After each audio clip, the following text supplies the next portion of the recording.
Hi everybody. Welcome back to the program. Just a little early there. Stan Gravois filling in for Jason DeGay tonight. And I mentioned the big website for HTV now, which really looks good, htv10.tv. And that thing is mastered by Harley Cortez. Harley does a great job with it. Harley Cortez has been working on this for the last few weeks, and she is pinpoint on the spot. Everything is updated. And once again, if you are ever not in earshot of a cable system that carries HTV, all you have to, and I must mention this too, Uverse, which Uverse obviously carries HTV on Channel 10. You just have to go up to a computer, type in htv10.tv and click on live feed. And when you click on live feed, it is live viewing of programming here at HTV. So we are very proud of that. Does a good job of getting us up there. And again, www.htv10.tv. Going to go back to the phone lines, a couple more calls, and then we'll have to move on. So our last segment for taking calls. Here we go. Hello, you're on HTV. Good evening, Sam. Hey, how are you? All right. Your topic of discussion for tonight. Well, I'm going to be everywhere on this tonight. Okay. I thought I heard you say that the cigarette tax is highest in the nation in New York City, $4 a pack. State cigarette excise tax rates and rankings. Overall, all states average is about $1.45 a pack. Major tobacco states average is 48.5 cents, and other states is 157 per pack. And then it goes into the state rankings, and it does say New York $4.35 a pack first.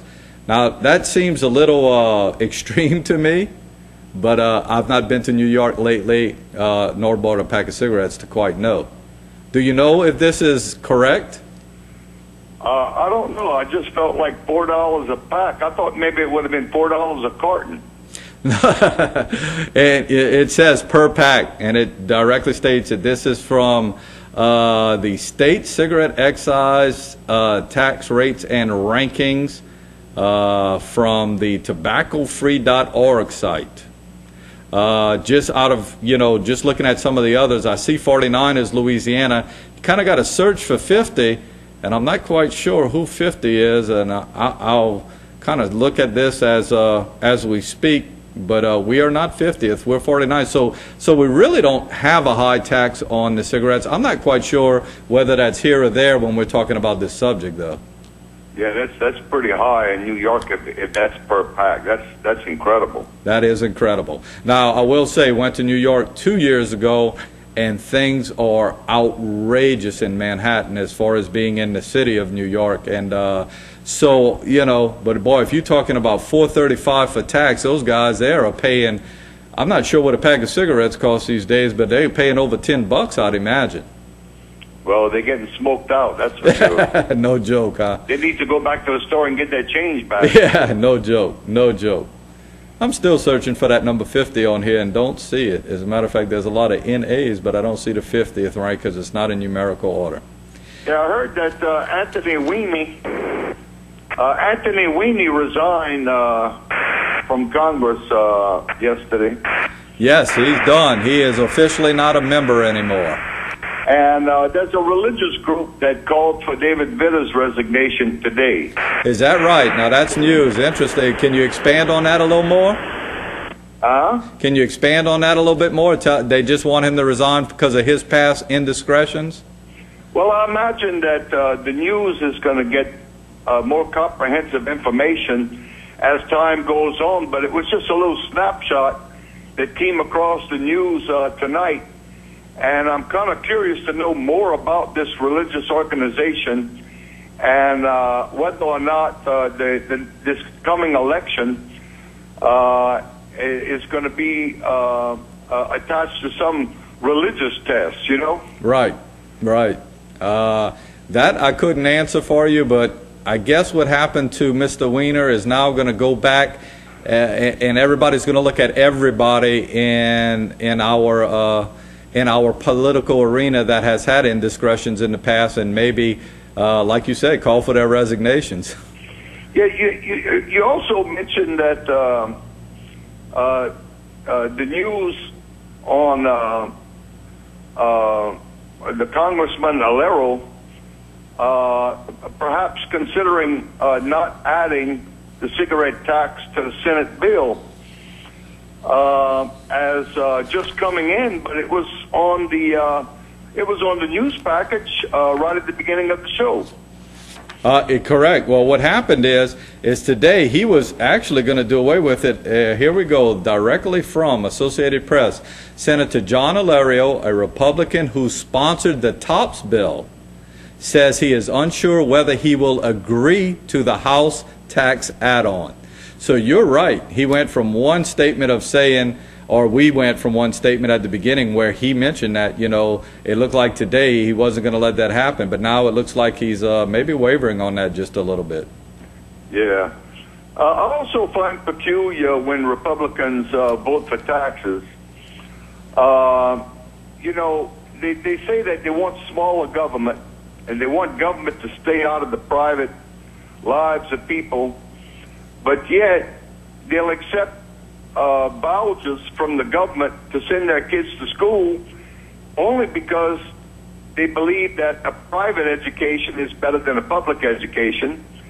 And then when it comes to college, they apply for grants and TOPS and everything else. It seems to me if they want smaller government, they ain't gonna, they won't be able to have their children educated like they want.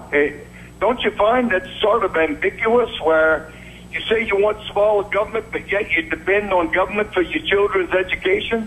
Well, to a certain extent now, I must say, you know, my children, as far as TOPS goes, I can't, my two children for their 4 years of college, both were under the TOPS bill. I felt as a taxpayer that maybe I'll put some money into that, but I also felt like TOPS as an educator. Now, I'm not even talking about my children now, just as an educator here in Terrebonne Parish, that TOPS was a situation where I thought we were reinvesting into our state. And I looked how other states did things, and they're reinvesting into their states. And I didn't want to lose our kids. And I'm very proud to say that my two children, as they have gone to school, have decided to stay in Louisiana. And this is where they want to make their life at. And it's all a situation where you're reinvesting of where you came from. Now, if they wouldn't have had this, I'm not quite sure they reinvest in the state or they go elsewhere. Now, I must say, Jason, our producer, had a very good comment at the commercial break. He said sometimes with TOPS, it would be a nice thing if a kid did go through college and had TOPS, that maybe they did something to give back to the state of Louisiana. Maybe at the end, and I'm not quite sure what that would be. Jason mentioned maybe say that they are going to stay in our state and try and make our state a better place.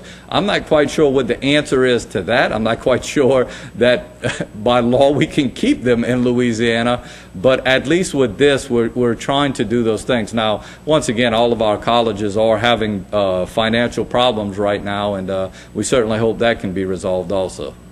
Well, education is a benefit, you know, and it seems like Republicans are attacking everybody's benefits. And, you know, I don't know if I'm agreeing with the governor, but to me, as a smoker, 4 cents on a pack is just pennies on the dollar. And it seems to me the education is important to me, even though it's not my children. But if we're going to attack benefits, then let's attack benefits, or let's try and do something to keep our benefits. Right. To me, there's just so much garbage coming out of politics. It turns into a big contradiction to me, and it hardly makes sense. I wish somebody would make better sense than some white Republican homosexual from Arkansas. You know, people talk about minority groups, like the judgeship, the minority judgeship, suggesting that maybe we should have running for a judge some white Republican homosexual from Arkansas, you know. But I don't believe that we should have minorities voting for minorities. I believe we should all be able to vote for minority candidates and have a minority judgeship where only minorities are running, where everybody can vote for the minority of their choice. Right. I just wanted to get that out, Sam. You have a good night. Good. Thank you, sir. All right, here we go. Got time for one more call. Hello, you're on Bayou Time. Hi, Stan. How are you? Hey, how are you? All right. I was just reading this article about Billy Nungesser. Apparently, he's gaining national notoriety, criticism of the BP and the federal government. But Yeah, you're cutting out just a little bit, but I will say this. I probably have read that same article. Billy Nungesser is now going to run for lieutenant governor of the state of Louisiana. And those from our area, you obviously know Billy Nungesser well, as he was on the media every night during the BP spill. Parish president of Plaquemine Parish is now going to run for lieutenant governor, going to try and take Jay Dordan's place, and that'll be interesting. Any thoughts on that? I'm surprised nobody has seen this yet. I mean, there's a big correlation, especially in Louisiana, between right-wing populism and the rob, especially like with BP, because I mean, it says he's critical of BP, but yet if he's elected, then all he's going to do is help the private interests and then decrease the power in government even more to where we have more of a corporate state to run an actual government. So it's fair. So in a way, I mean, we're treated like a neo-colony or the rest of the United States. I mean, we're not being treated the same way every other state in the union is. We're being used for our material interests, some banana republic. So when you cut to the chase, you're kind of saying he was probably better served staying in the position he was as parish president of Plaquemine than kind of using this situation for a platform to move on to maybe the lieutenant governor of our state? That's what they all do. That's just the same thing everyone's done, save for Huey P. Long. He was the only good governor we've ever had because he actually fought for people's interests. Well, the one thing I will say about Mr. Nungesser that I do know he supported Jay Dordan when Jay Dordan ran for his position in Louisiana as lieutenant governor. So it's kind of interesting that now he is actually going to do this. As a matter of fact, my understanding is Jay Dordan also has a video, a YouTube video showing Mr. Nungesser supporting him and being right behind him. So it's really interesting to see how that's all going to pan out. There are a lot of people who have come up and said, you know what, a lot of people benefited from BP. You know, a lot of people certainly were hurt terrifically bad. But I wonder if he's one of those guys who's going to benefit from the BP situation. Well, the way I see it, I mean, that's just how politicians and a lot of the guys in the corporate world work. They'll do a whole bunch of bad things, you know, have a really, really bad track record, and then they do one thing, and then somebody holds on to that hook, so to speak. Right. And they act like that defines them, which makes no sense, but it's perfectly a Machiavellian, I guess you could say. Right, right. Well, I appreciate your call, and thanks for bringing that up. That's an interesting topic. All righty. All right, thank you.